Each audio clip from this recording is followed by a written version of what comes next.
Why everyone's quitting Starbucks in 2025? What's really going on? In 2025, a growing number of customers and employees are turning their backs on one of the world's most iconic coffee chains, Starbucks.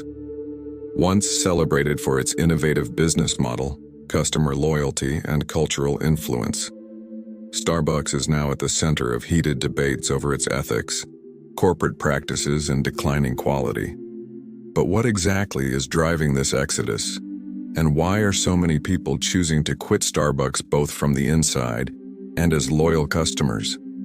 In this video, we break down the full story behind the Starbucks backlash in 2025, uncovering the economic, social, and political factors that are shaping public opinion. Over the past few years, Starbucks has faced a wave of employee dissatisfaction, particularly among baristas and shift supervisors. Workers across the US, Canada, and even Europe have spoken out against low wages, understaffing, unpredictable scheduling, and increasing workplace pressure. This has led to a surge in unionization efforts, with hundreds of stores filing petitions to unionize in response to what many describe as unsustainable working conditions. Starbucks has attempted to push back, sometimes controversially, by allegedly engaging in union-busting tactics, sparking public outrage and protests from labor rights advocates. At the same time, longtime Starbucks customers have started voicing concerns over rising prices and declining product quality. Many argue that the once premium coffee chain has become overpriced, with some drinks reaching nearly $10 depending on location and customization.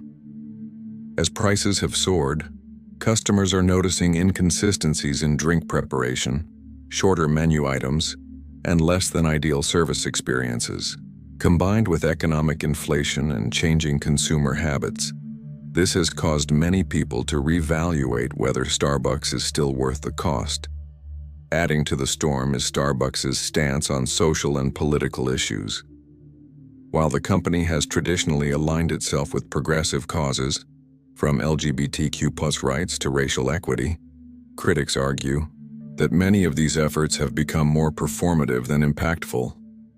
For example, some activists claim Starbucks has failed to follow through on promises to create a more inclusive workplace or support frontline workers. In a time when corporate accountability is under a microscope, consumers are becoming more aware of how big brands operate behind the scenes, and Starbucks is no exception. Starbucks' shift in branding and business strategy is another reason many are jumping ship.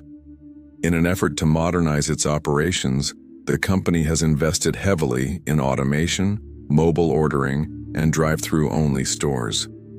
While convenient for some, this shift has led to complaints that the third-place coffeehouse vibe, a cornerstone of Starbucks culture, is being lost. Many longtime patrons miss the sense of community that Starbucks used to offer, describing today's stores as more transactional, cold, and impersonal. Environmental concerns are also driving the Starbucks backlash. Despite pledging to become a more sustainable and eco-friendly brand, critics say the company has made little meaningful progress. The continued use of single-use plastics, high water consumption, and lack of aggressive sustainability practices have led to scrutiny from climate-conscious customers. As younger generations become more vocal about environmental responsibility, they're choosing independent, eco-friendly coffee shops over big chains. The impact of this shift is already being seen in Starbucks' financial reports and public image. While the company still boasts millions of customers globally, foot traffic in certain markets has declined, especially in urban areas where competition from smaller niche coffee brands is growing. The media has also highlighted viral TikToks, Reddit threads, and YouTube videos from former baristas and disillusioned customers sharing their negative experiences. These stories are resonating, creating a domino effect that's driving even more people to rethink their daily Starbucks runs. So, what's really going on with Starbucks in 2025? It's not just one issue. It's a perfect storm of corporate decisions, cultural shifts, worker advocacy, and changing consumer values. As viewers, it's crucial to examine not just the headlines, but the underlying systems and trends that are influencing the Starbucks brand today. Whether this marks a temporary dip or the beginning of a long-term decline remains to be seen. But one thing is clear: the Starbucks of 2025 is facing a reckoning.